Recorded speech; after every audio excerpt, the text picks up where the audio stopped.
that he believes that you are the culprit here is. But here's where the evidence becomes absolutely damning.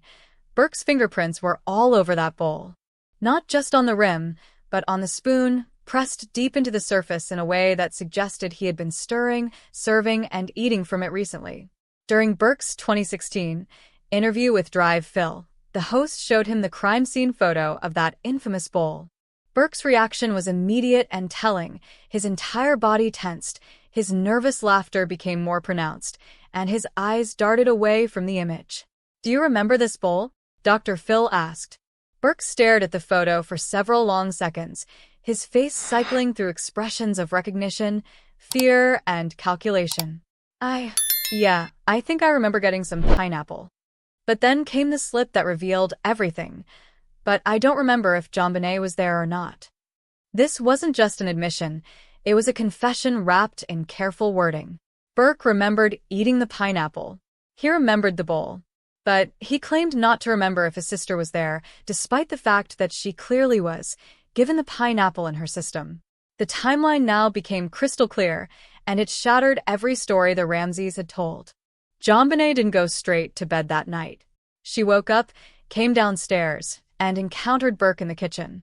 She either asked for some of his pineapple or simply reached for it, and this innocent action triggered the sequence of events that led to her death. Former FBI profiler John Douglas, who had worked with the family, later admitted that Burke's fingerprints on that bowl were problematic. The evidence suggested that Burke and JonBenet were both in the kitchen together after the parents believed she was asleep, a window of time when they were alone and unsupervised.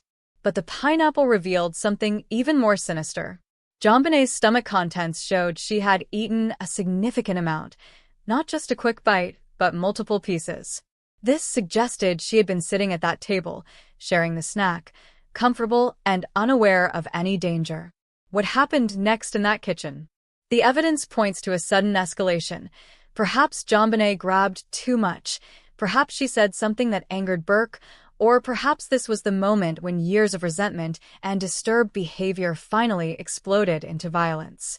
The fact that Burke's fingerprints were also found on the milk glass suggests this wasn't a quick interaction.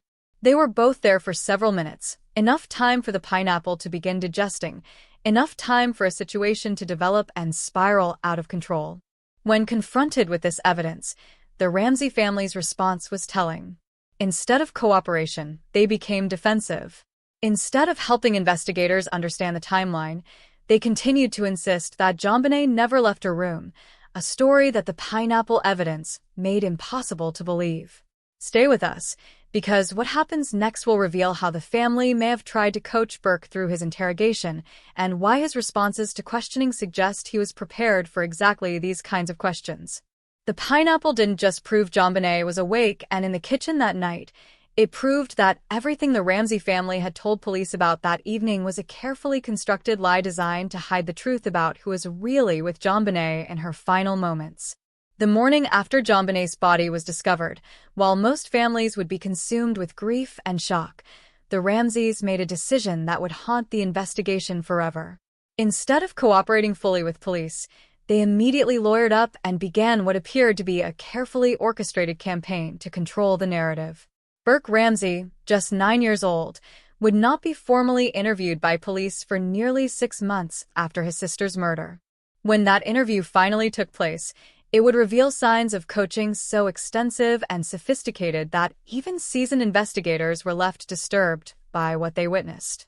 The interview setup itself was unprecedented. Burke sat flanked by not one, but 3 attorneys, including the family's high-powered legal team. For a child who was supposedly just a witness, this level of legal protection raised immediate red flags among investigators. Detective Tom Trujillo, who conducted the interview, later described Burke's responses as rehearsed and carefully constructed. The child seemed to have prepared answers for specific questions, often responding with phrases that sounded more like legal language than a 9-year-old's natural speech patterns. When asked about the night of the murder, Burke's responses followed a consistent pattern: denial, deflection, and claims of not remembering crucial details. But it was the way he delivered these responses that troubled investigators most. He would pause before answering certain questions, Trujillo recalled. It was like he was accessing a script in his head, making sure he said the right thing. That's not normal behavior for a child being asked about their sister's death. The coaching became most apparent when Burke was shown evidence. Each time investigators presented him with a piece of physical evidence, the pineapple bowl, the knife, the rope, his responses followed an almost identical pattern. Initial recognition, followed by quick denial, then a claim that he couldn't remember. But children, especially traumatized children, don't typically have such consistent response patterns unless they've been trained to give them. Perhaps most disturbing was Burke's reaction when asked about his feelings regarding JonBenét's death. A normal 9-year-old would likely show some emotion, sadness, confusion, even anger. But Burke delivered what sounded like a prepared statement. "I'm sad that she's gone, but I know she's in a better place now." The phrase "better place" was particularly jarring to investigators. This is typically adult language used to comfort children about death, not language a 9-year-old would naturally use to describe their sister's murder. Former FBI profiler Candace DeLong analyzed recordings of Burke's interviews and noted several concerning patterns. His language was too sophisticated, his emotional responses too controlled. Someone had spent considerable time preparing this child for questioning. The coaching extended beyond just words to behavior modification. Burke had been taught specific deflection techniques. When uncomfortable questions arose, he would suddenly become interested in toys in the room, or claim he needed to use the bathroom, or simply state he was tired and couldn't think clearly. These weren't natural childhood responses to difficult questions. They were learned avoidance techniques that suggested extensive preparation. But perhaps the most chilling evidence of coaching came when Burke was asked directly about his whereabouts during the time of JonBenét's murder. His response was immediate and precise. "I was in my room sleeping the whole time. I didn't hear anything. I didn't see anything." The speed and certainty of this response stood in stark contrast to his claimed memory problems about other details from that night. He could remember exactly where he was during the crucial time frame, but couldn't remember eating pineapple or seeing his sister after they returned home. Child psychologist Dr. Susan White, who reviewed the interview recordings, noted that Burke showed signs of what she called defensive coaching. He had been taught not just what to say, but what not to say, and how to avoid giving information that might be damaging. This child had been intensively prepared, Dr. White observed. Someone had spent months teaching him how to respond to police questioning in a way that would protect someone, possibly himself, possibly others in the family. The most disturbing aspect of the apparent coaching was its sophistication. This wasn't just telling a child to keep quiet. This was systematic preparation involving consistent story creation, emotional regulation training, and strategic deflection techniques. If the Ramseys were innocent, why would they need to coach their surviving child so extensively? Why not simply tell him to tell the truth about what he remembered? The level of preparation suggested they had something significant to hide, and that something involved Burke's actions that night. Keep watching, because what we're about to reveal about the darkest theory in this case will challenge everything you think you know about the Ramsey family and the true horror of what may have been happening in that house long before JonBenét's murder. The evidence of coaching raises a horrifying possibility that the Ramsey family knew exactly what Burke had done and spent months preparing him to lie about it under oath. Warning: the following section contains disturbing content related to child abuse. Viewer discretion is advised. As investigators dug deeper into the Ramsey family dynamics, a horrifying pattern began to emerge, one that suggested JonBenét's murder may have been the tragic culmination of abuse that had been occurring in the household for months, possibly years. This theory, while deeply disturbing, explains many of the behavioral anomalies and physical evidence that have puzzled investigators for decades. The autopsy revealed that JonBené showed signs of chronic sexual abuse, evidence of prior vaginal trauma that had healed, suggesting ongoing abuse rather than a single incident. This revelation shifted the entire investigation, raising the possibility that her murder was connected to a much darker ongoing situation within the family. Burke's documented behavioral problems suddenly took on a more sinister context. His incidents of fecal smearing, his violent tendencies toward JonBené, and his inappropriate sexual knowledge all pointed to a child who may have been both victim and perpetrator in a cycle of abuse. Child psychologist Dr. Melanie Blow analyzed Burke's behavioral patterns and concluded they were consistent with a child experiencing severe sexual trauma. Children who engage in fecal smearing, especially at Burke's age, are often signaling distress related to sexual abuse, she explained. It's a cry for help that adults often miss or misinterpret. The theory that emerges is deeply disturbing. Burke may have been sexually abusing JonBenet, possibly modeling behavior he had experienced himself. This would explain his unusual knowledge of adult sexual activities and his apparent lack of normal childhood sexual boundaries. Former Detective Lou Smith, who worked extensively on the case, noted that the pattern of abuse suggested someone with regular, private access to JonBenet, someone she trusted and wouldn't immediately resist. This wasn't stranger abuse, Smith observed. The evidence points to someone familiar, someone who had established a pattern with the victim. The paintbrush used to construct the garrote that killed JonBenet came from Patsy's art supplies in the basement. But more disturbing was the evidence that this same paintbrush had been used to sexually assault JonBenet before her death. The autopsy revealed wooden splinters and paint traces consistent with the brush found in her vaginal area. This detail is crucial because it suggests the sexual assault wasn't random or opportunistic, it was methodical, using materials that would be familiar to someone who spent time in the basement and knew where Patsy kept her art supplies. Burke's familiarity with the basement was well documented. He often played there, had access to all areas including Patsy's art room, and would know exactly where to find materials like the paintbrush and cord used in the murder. But the most disturbing aspect of this theory involves the possibility that John or Patsy Ramsey may have been aware of the abuse and chosen to cover it up rather than protect their daughter. The elaborate staging of the crime scene, the immediate lawyering up, and the extensive coaching of Burke all suggest a family that was protecting a terrible secret. Child protection expert Dr. Richard Krugman, who consulted on the case, noted that families often go to extreme lengths to hide sexual abuse, especially when the perpetrator is another child in the family. The shame and stigma associated with sibling sexual abuse can drive families to desperate measures, he explained.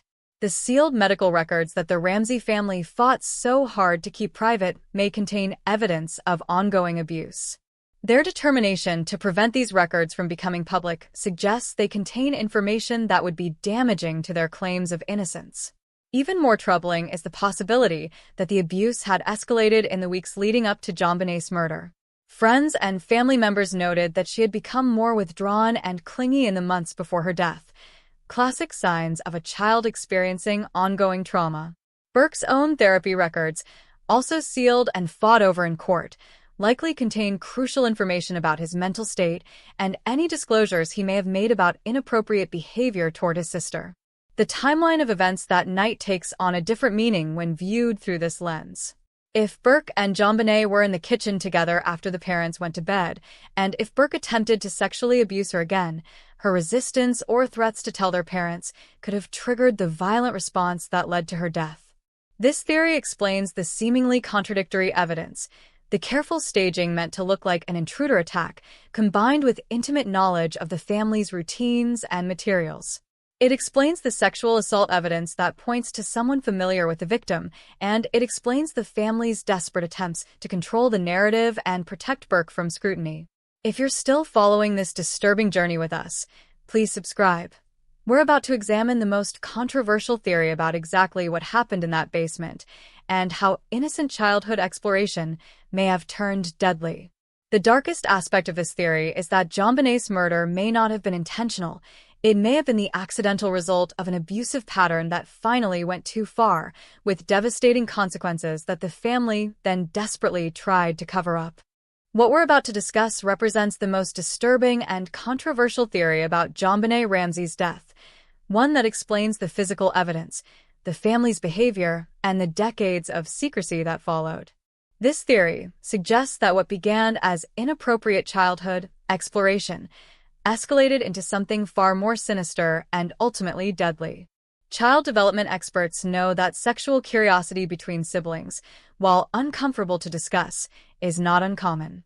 However, when one child is significantly older than the other, when violence is involved, or when adult materials and knowledge influence the behavior, normal curiosity can become abusive and dangerous. Burke Ramsey, at 9 years old, was entering puberty and developing sexual awareness at the same time he was displaying increasingly aggressive and disturbed behaviors. His documented incidents of violence toward JonBenet, combined with his inappropriate sexual knowledge, suggests that their sibling relationship had crossed dangerous boundaries. The physical evidence from JonBenet's autopsy supports this theory in disturbing ways. The sexual assault appeared to have been committed by someone small. The injury patterns were consistent with penetration by child-sized fingers or objects rather than an adult male. The paintbrush used in the assault was wielded by someone with limited strength and dexterity. Dr. Cyril Wecht, the forensic pathologist who reviewed JonBenet's autopsy, noted that the sexual assault showed characteristics of inexperienced experimentation rather than adult predatory behavior. The injuries suggested someone who was learning, exploring, and making mistakes rather than following established patterns of adult sexual violence. But here's where the theory becomes most chilling. Burke may not have intended to kill his sister that night. The head injury that caused JonBenet's death was likely the result of Burke's panic when she resisted his advances or threatened to tell their parents about what he was doing to her. The basement location supports this theory. This was Burke's domain. His train set was there, his toys, his private space where he could explore his disturbing impulses without immediate parental supervision. It was the perfect location for a child to act out inappropriate behaviors with his younger sister. The sophistication of the staging that followed, the garrote, the ransom note, the careful positioning of the body, wasn't the work of a 9-year-old. This was adult damage control, likely orchestrated by John Ramsey to protect his son from the consequences of what had happened. Child psychologist Dr. James Garbarino, who has studied sibling sexual abuse extensively, explains how such situations can escalate. When an older child has been sexualizing a relationship with a younger sibling over time, resistance from the victim can trigger violence. The older child may feel their relationship is being threatened and respond with force. The timeline that emerges is heartbreaking in its believability. Burke and JonBenet are alone in the kitchen sharing pineapple. Burke, emboldened by privacy and past experiences, suggests they go to the basement to play. JonBenet, perhaps having endured this before, initially complies but then resists when Burke's behavior becomes more aggressive or painful. Her resistance triggers Burke's anger and panic. He strikes her with a flashlight, causing a skull fracture that would ultimately prove fatal. But JonBenet doesn't die immediately. She's unconscious but breathing. Burke, terrified of the consequences, may have attempted to wake her or move her. When she doesn't respond, panic sets in completely. This is where the garrote may have been used, not as a murder weapon, but as a misguided attempt by a child to either move her body or, in his disturbed logic, to somehow wake her up by applying pressure. The paintbrush assault likely occurred during this period of panic and confusion, as Burke's sexual confusion and terror led him to continue the inappropriate behavior even as JonBenet was dying or already dead. By the time Burke realized the severity of what had happened, it was too late. JonBenet was dead, and Burke was faced with a situation far beyond his ability to understand or handle. This is when he would have gone to his father, setting in motion the elaborate cover-up that followed. John Ramsey, awakened by Burke's confession, faced an impossible decision: lose both his children to this tragedy or protect his surviving child by staging an intruder scenario. His choice, while morally questionable, becomes understandable from a parent's perspective. The 3 hours between JonBenet's estimated time of death and the 911 call make perfect sense in this context. John needed time to create the staging, write the ransom note, and coach Burke on what to say when questioned. He also needed time to get Patsy on board with the deception, which explains her over-the-top performance during the 911 call. This theory explains every piece of evidence that has puzzled investigators for decades: the intimate knowledge of the family required for the crime, the sophisticated staging combined with amateur mistakes, the family's immediate defensive posture, and Burke's disturbed behavior both before and after the murder. What makes this theory even more compelling is that it explains why the case was never solved through traditional investigation. Police were looking for an adult perpetrator and an external intruder when the truth was much closer to home and far more complex than anyone imagined.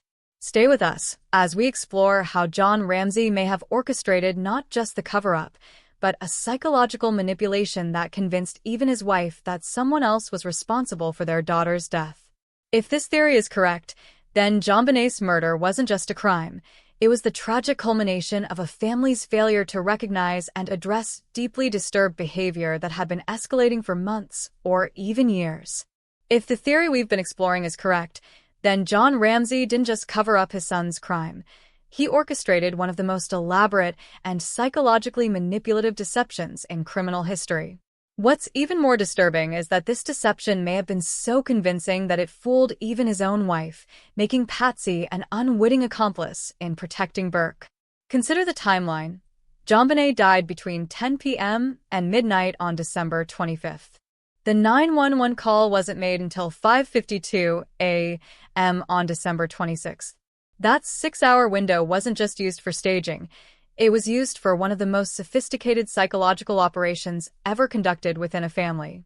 John Ramsey, a successful businessman with military background, had the intelligence and composure to recognize that Burke's actions had created a crisis that required immediate and decisive action. His solution was brilliant in its complexity. Create an intruder scenario so convincing that even his wife would believe it, while simultaneously protecting Burke from any suspicion. The ransom note, analyzed by handwriting experts as likely written by Patsy, may actually be evidence of John's manipulation rather than Patsy's guilt. Consider this scenario. John wakes Patsy in the early morning hours and tells her that JonBenet has been kidnapped. He shows her a ransom note that he claims to have found, and in her panic and desperation, Patsy traces over it to make it more legible or copies it in her own handwriting because she believes it will help find her daughter. This would explain why the handwriting analysis points to Patsy, while the content and sophistication of the note suggest John's authorship. Patsy was unwittingly participating in her husband's deception, believing she was helping to save her daughter when she was actually helping to cover up her son's crime. The psychological manipulation extended beyond just the ransom note. John carefully controlled every aspect of the morning's events, ensuring that Patsy discovered the note in exactly the way that would support his narrative. He guided her emotional responses, her phone calls to friends, and even her behavior when police arrived.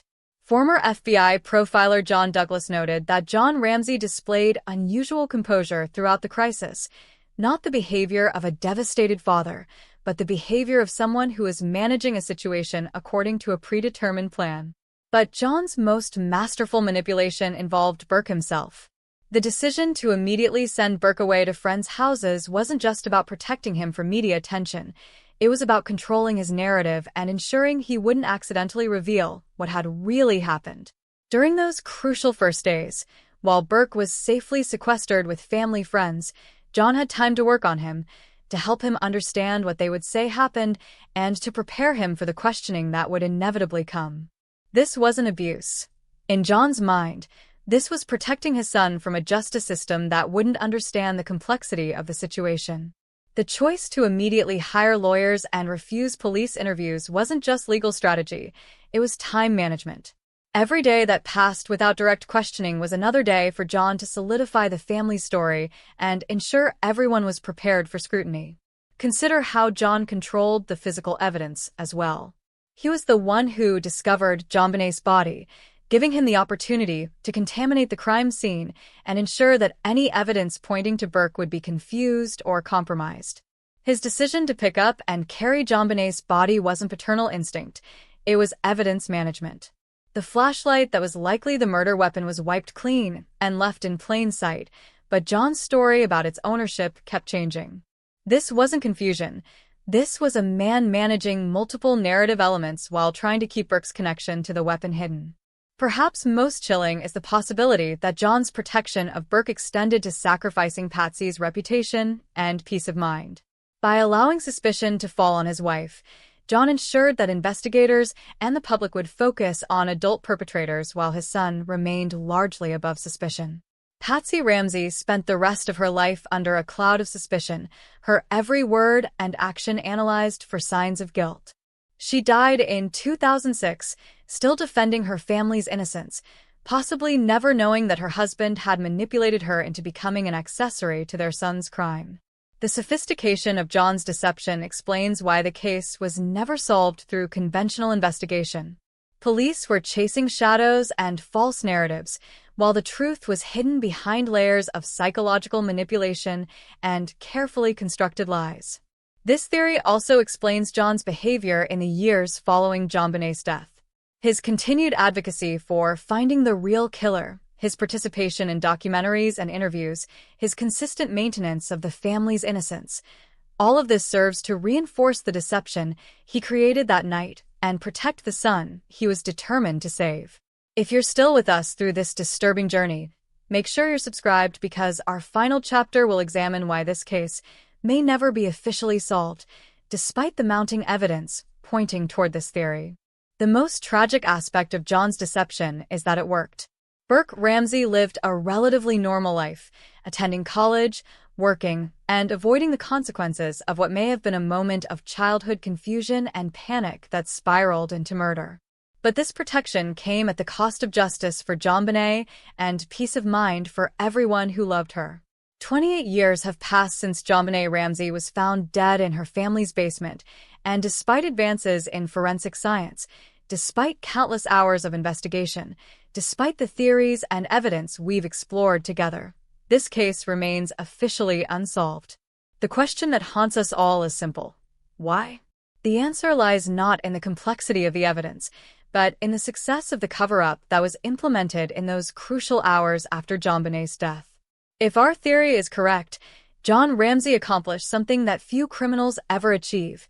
He created a deception so comprehensive and psychologically sophisticated that it protected his family from consequences while simultaneously destroying any chance of conventional justice. The legal system is not designed to handle cases where a 9-year-old commits homicide, where family members are both victims and accomplices, and where the crime itself may have been the result of long-term family dysfunction rather than a single moment of violence. Burke Ramsey, as a minor at the time of the crime, was largely immune from prosecution regardless of the evidence against him. This legal reality may have influenced every decision the Ramsey family made in the aftermath of JonBenét's death. They didn't need to prove Burke's innocence. They only needed to prevent anyone from proving his guilt. The statute of limitations, his age at the time of the crime, and the complexity of charging a child with such a serious offense created a legal shield that made prosecution nearly impossible. But beyond the legal obstacles, there are deeper issues that prevent this case from ever being officially closed. The Boulder Police Department's initial handling of the crime scene compromised crucial evidence. The decision to treat the Ramseys as victims rather than suspects during the crucial first hours allowed them to control the narrative and dispose of or contaminate evidence. The media circus that surrounded the case also worked in the family's favor, creating so much noise and speculation that the real evidence became lost in a sea of theories and false leads. Every documentary, every book, every television special added new layers of confusion, while the simple truth remained hidden behind the family's carefully constructed walls of silence.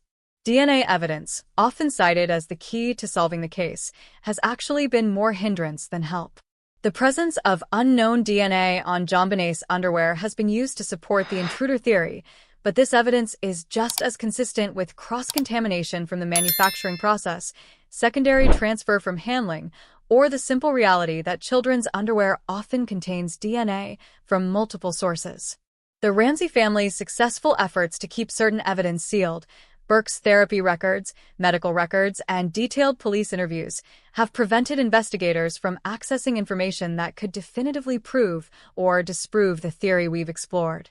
These records remain locked away, protected by legal maneuvers and the passage of time.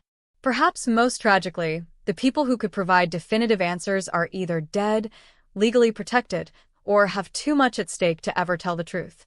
Patsy Ramsey died in 2006, taking with her any secrets she may have harbored. John Ramsey continues to maintain his family's innocence and advocate for finding the real killer. Burke Ramsey has largely stayed out of the public eye, protected by both law and family loyalty. The Boulder District Attorney's Office has effectively closed the case by stating they will only pursue charges if new evidence conclusively identifies a suspect. Given the legal and practical obstacles we've discussed, such evidence is unlikely to ever emerge. The case exists in a kind of legal limbo, not officially closed, but not actively pursued. But perhaps the most profound reason this case may never be solved is psychological rather than legal. American society struggles with the concept that children can commit serious violent crimes, that families can be complicit in covering up such crimes, and that sometimes there are no clear heroes or villains in tragic situations. We want to believe that JonBenet was killed by an outside intruder, that her family were victims deserving of sympathy and support, and that justice will eventually prevail. The alternative, that she was killed by her brother in a moment of disturbed childhood behavior, that her parents chose family loyalty over justice, and that the system failed to protect her even after death, is too disturbing for many people to accept. The legacy of JonBenet Ramsey's murder extends far beyond the unsolved case itself. It changed how law enforcement handles child victims, how media covers high-profile crimes, and how families navigate the intersection of tragedy and publicity. But it also serves as a reminder that sometimes the most carefully constructed lies can become more powerful than the truth. For JonBenet herself, who never had the chance to grow up, to fulfill her dreams, or to experience the life that was taken from her that Christmas night, the lack of official resolution represents a final injustice. She remains frozen in time as the 6-year-old beauty queen whose murder captivated the world but whose killer may never face consequences. The investigation continues in name only. New theories emerge periodically, new suspects are suggested, new evidence is occasionally discovered. But unless someone with direct knowledge decides to finally tell the truth, the case of JonBenet Ramsey will likely remain officially unsolved forever. What we're left with is the weight of evidence we've examined together, the disturbing patterns of behavior we've uncovered, and the tragic realization that sometimes justice is sacrificed on the altar of family protection. Whether you find our theory convincing or not, the questions we've raised about the Ramsey family's behavior, about Burke's psychological state, and about the sophisticated cover-up that followed JonBenet's death demand answers that may never come. The truth about what happened to JonBenet Ramsey that Christmas night in 1996 died with some of the participants, was buried by others, and remains locked away in sealed records and protected memories. What lives on is the heartbreaking image of a little girl who deserved protection, justice, and peace, none of which she received, even in death. Thank you for following JonBenet's story to the end. If this case moved you, hit like and subscribe. We have more stories that deserve to be heard, more mysteries that demand investigation, and more truths that need to be uncovered. Share your thoughts, your feelings, and your final theory in the comments below. Sometimes, when official justice fails, public awareness and discussion become the only path to accountability. In the end, perhaps the most fitting memorial to JonBenet Ramsey is not the solving of her murder, but the refusal to forget her story, to stop asking difficult questions, and to demand that even the most powerful families cannot escape scrutiny when a child's life is lost. The little girl who loved to perform, who dreamed of growing up to help other children, who smiled brightly in those pageant photos that became iconic images of innocence lost, she deserves more than silence, more than sealed records, more than carefully crafted legal protections for those who may have failed her most profoundly. JonBenet Patricia Ramsey was 6 years old when her life ended in that Boulder basement. She had hopes, dreams, and a future that was stolen from her in what may have been a moment of childhood confusion that spiraled into unthinkable tragedy. Whether official justice ever comes for her or not, her story serves as a stark reminder that protecting children must always come first, even when the threat comes from within the family itself. Until someone finds the courage to finally tell the complete truth about what happened that Christmas night, JonBenet's case will remain a haunting symbol of how secrets, lies, and family loyalty can sometimes triumph over justice. But as long as people continue to ask questions, continue to examine the evidence, and continue to refuse to accept easy answers, her memory lives on in the pursuit of truth itself. The mystery may never be officially solved, but the search for answers continues. And perhaps that ongoing quest for truth, that refusal to let difficult questions die, is the most appropriate legacy for a little girl whose own voice was silenced far too soon. Rest in peace, JonBenet. Your story will not be forgotten.